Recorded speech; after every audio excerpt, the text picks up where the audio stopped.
My name is Amber, and ever since my childhood, I've experienced sleep paralysis much more than the average person.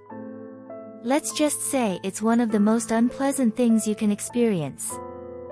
Since childhood, I've always had vivid hallucinations during sleep paralysis, and they've always scared me, even to this day. This story is one of the most terrifying things that have and ever will happen to me in my lifetime. It all started in late January when I had just moved into this new house in a small village on the island of Hawaii.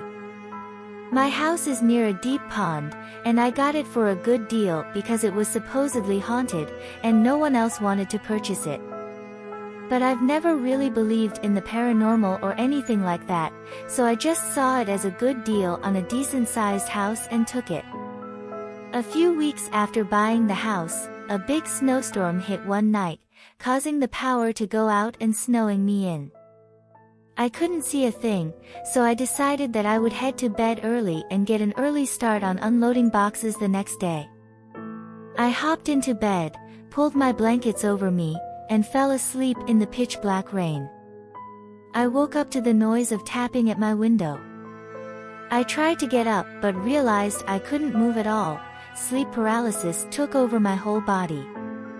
The strange boy kept staring at me.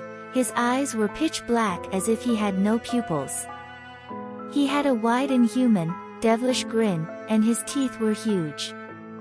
I was terrified and wanted to scream, but I couldn't. I was forced to watch him. I kept telling my mind that it was just a hallucination, but it was a lot more vivid than any other hallucination I had ever had. Then, in a split second, he was gone. I calmed myself, thinking it's all gonna be over soon. Now my fear started to rise when I heard the noise of crying near the kitchen. Did he break into my house? I was getting paranoid. I couldn't move. I strained my eyes to try to see the bedroom door through the darkness, and I could see something, a figure standing on the other side of my bedroom door. He slowly opened the door. It was the boy. I could hear every footstep he made. He continued to creep towards my bed, and I could see his devilish grin from the corner of my eye. He just stood there for minutes, and it was lasting longer than any sleep paralysis I had ever experienced. I felt that I was about to die. I was just praying it would be over soon. My prayers were answered, and I was finally able to move again. The boy was gone.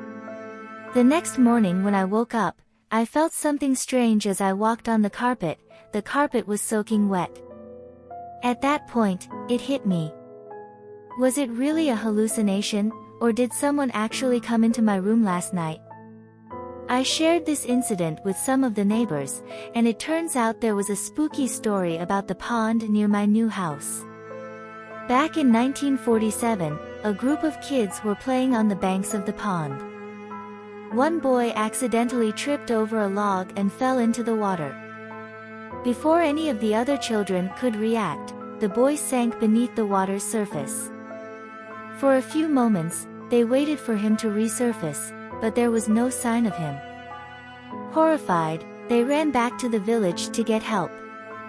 Some local men came as fast as they could and dove into the pond, searching for the young boy.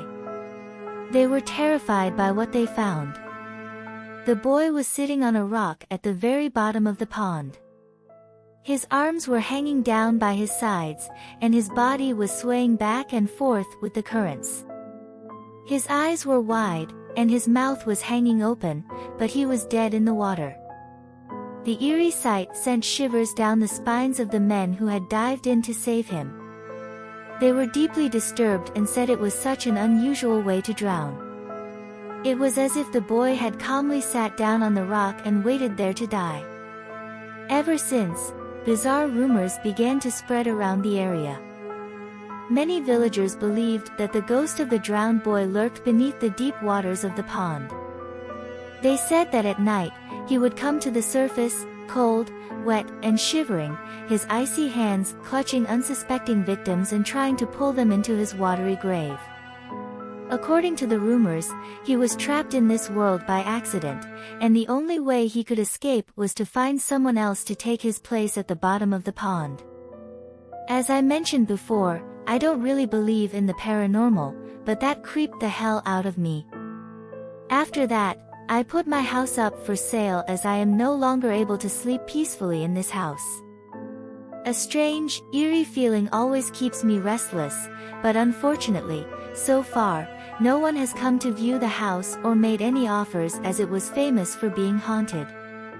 My current situation does not allow me to rent a house, so I am stuck here. I just hope I am able to get out of this place.